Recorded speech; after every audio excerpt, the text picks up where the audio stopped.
Tonight, Broken Hill's COVID-19 vaccine clinic to relocate from next week. And the member for Giles calls for new Adelaide Stadium funding to go to more ambulances in the Spencer Gulf. From our 7 Spencer Gulf studios, your nightly news with Ruby Kamain begins now. Good evening. Broken Hill's COVID vaccine clinic has closed for the long weekend, set to reopen at a new location.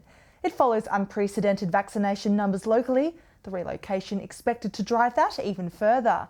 Our reporter Lachlan Itter has the details. From Tuesday, this will be the new home for Broken Hill's COVID vaccination clinic, offering a service that's increasingly in demand. The Concrowley Village Recreation Centre, chosen for its long-term availability, but also for its location.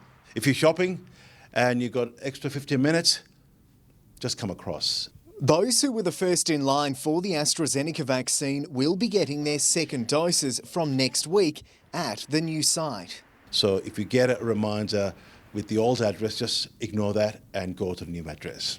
The move coming after a potentially record-breaking week for vaccinations in our district. 305 people getting the jab, all of which were AstraZeneca. Health authorities say Victoria's outbreak is likely behind the surge. And I think that perhaps may have helped our community to perhaps revisit their original decision about whether or not to have AstraZeneca. With COVID potentially still in the community, SAPOL is reminding Broken Hill locals they will need to have border permits if heading to Adelaide this weekend, and officers will be actively policing all roads entering SA. Anyone who has been in a town of concern in Western New South Wales, including Dubbo, should get tested if they develop any symptoms. A local MP is calling for funds for a new sports stadium in Adelaide to be diverted to more ambulances in Whyalla and Port Augusta. But the state government has reassured country stations will be getting a boost to its resources. It's a Hail Mary pass to alleviate stressed paramedics in Whyalla and Port Augusta. The member for Giles posting on social media saying money should be diverted from a new basketball stadium in Adelaide to more ambulances. There's been a number of people that have contacted me with serious medical conditions, or family members with serious medical conditions that have raised real concern. Eddie Hughes also saying residents have spoken to him about lengthy delays in emergency situations. The Ambulance Employees Association sharing those concerns. They should reinvest the $700 million that they're planning for a stadium into proper resourcing for our regional centres that matter. According to the association, if the situation in regional areas remains the way it is now, it is a disaster waiting to happen. So clearly there's a need for more ambulances, and the government have just got their priorities all wrong. In a statement, a state government spokesperson says out of 74 new ambulance officers statewide, 24 would be allocated to country stations, including Whyalla and Port Augusta, labelling the member for Giles as misleading. Mark Zeta, 7 Spencer Gulf News. Recreational fishers around South Australia are being encouraged to participate in a fishing survey conducted by scientists. The aim to gather much needed information on community shared stocks and species for future fishers. Chucking in a line for science. Anglers around the region asked to do their bit for data collection. To find out who undertakes recreational fishing, how they participate and what they catch. The project, led by the South Australian Research and Development Institution, wanting to learn how to keep fish stocks in the state sustainable. Really important that we actually have an understanding about who they are, how often they're going out fishing, and what are the types of fish that they're actually catching. Researchers are urging recreational fishers to download the SA Fishing app, with the long weekend the perfect time to get recording. That might be their favourite fishing time. So we really want to hear from as many people as possible throughout the year. So far, 575 people have used the app. Researchers aiming to boost that number. It's really important when we have 277,000 recreational fishers in South Australia that we have a really good number of people actually participating in the fishing app. Scientists and volunteers will be at boat ramps this weekend. Please also participate if you're approached. The survey is now open, running until the end of February next year. Dylan Smith, 7 Spencer Gulf News.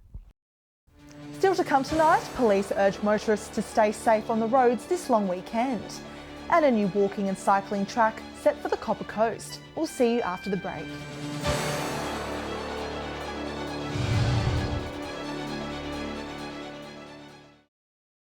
Welcome back. With the Queen's birthday long weekend now upon us, police will be out in force to make sure drivers are being safe on the state's roads. Operation Safe Long Weekend, targeting the fatal 5 behaviours.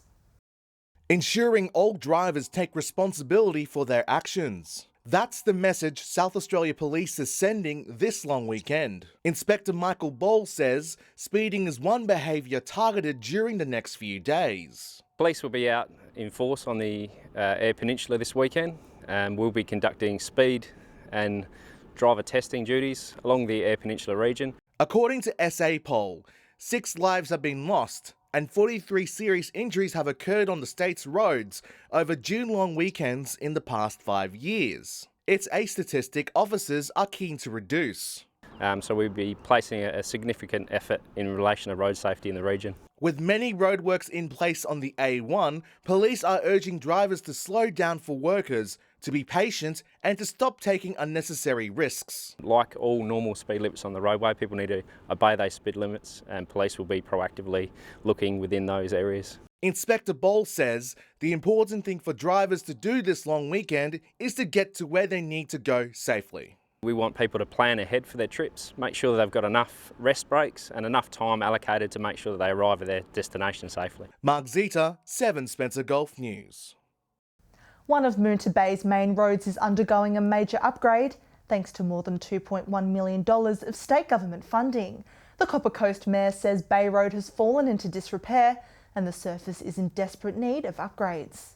And so just to make this a more aesthetically pleasing, but also a much more safe and user-friendly avenue to Moonta Bay. Stormwater works have already commenced, with road construction expected to be completed this year. And with Moonta recently announced as the top tourist town in South Australia, there's another initiative set to add to the visitor experience. A shared walking and cycling path will soon begin construction, connecting 2 popular coastal towns. Riding your bike or taking a walk in the Yorke Peninsula could soon be a popular attraction for locals and tourists. Well, the Copper Coast Council did the Kadina to Wallaroo section relatively recently, and that's been a tremendous success. So the Moonta to Wallaroo section should just add to that. Jointly funded by the Copper Coast Council and state government, the more than $1 million project aiming to connect Wallaroo and Moonta through a shared walking and cycling trail. The proposed track will start in Wallaroo on Ryan Street, connecting onto Cornish Terrace, Park Terrace, then Magazine Road, before joining onto Kavanagh Road. Finishing on Mines Road, near the Moonta Tourist Office. Around the 15 kilometre mark from Wallaroo to Moonta, and of course that will link up with the 10 kilometres from Kadina to Wallaroo. So you'll have, a 25 kilometre path that links the 3 towns. The Copper Coast Mayor says it will boost each town, with Moonta recently added to its top tourist town title. People come with their caravans, with their push bikes, or even if they're just here and they want to go for a walk, they want somewhere safe and accessible and to be able to go from one town to the other. It's really great. The project is expected to start next month, due to be completed by September next year. Katrina Musson, 7 Spencer Gulf News. Stay with us after the break. 2 young Port Lincoln locals selected to represent the region for the 2021 Youth Parliament. And students splash some creativity onto school walls for mental health.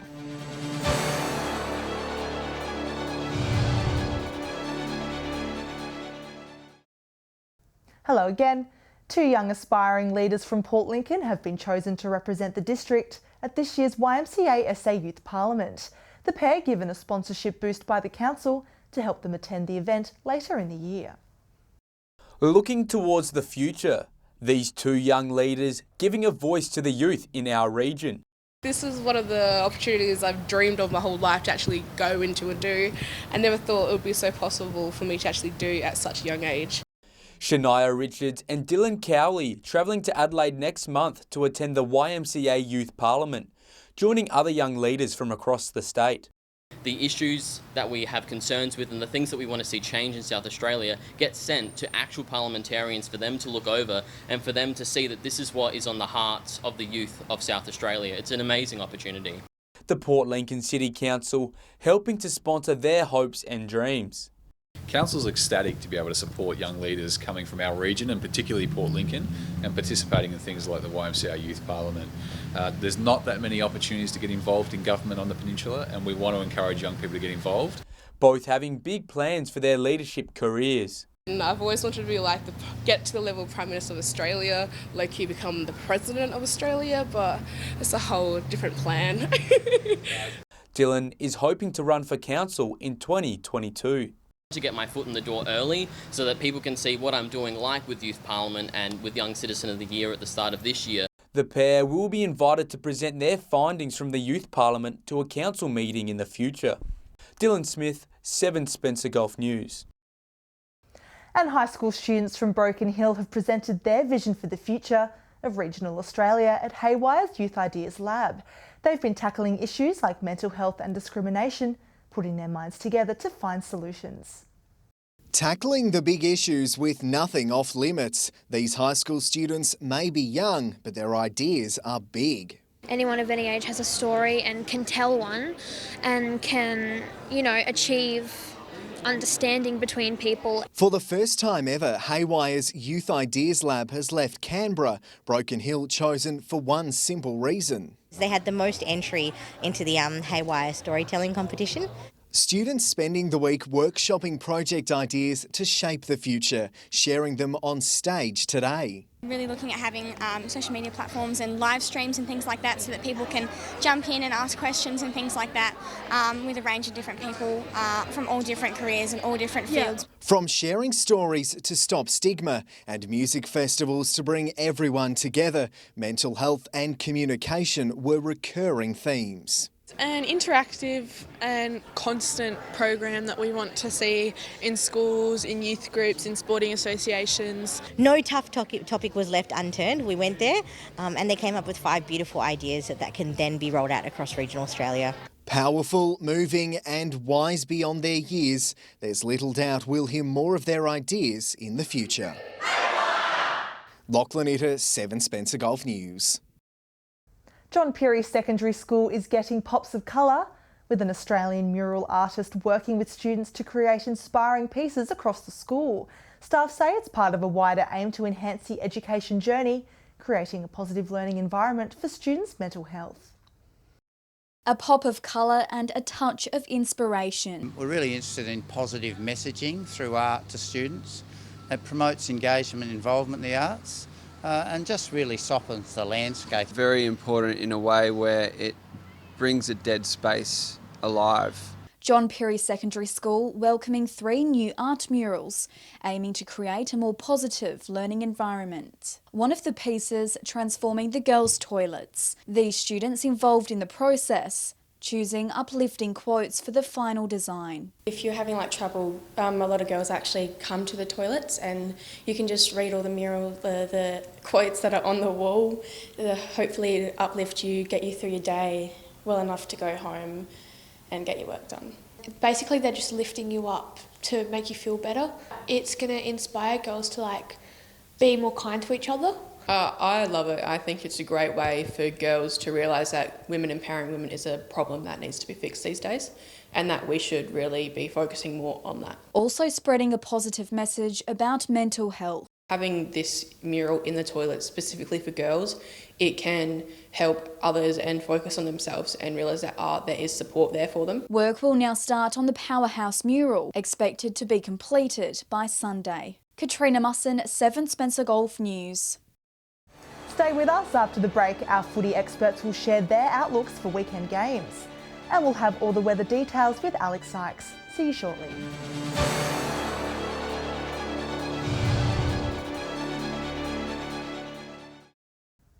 Welcome back.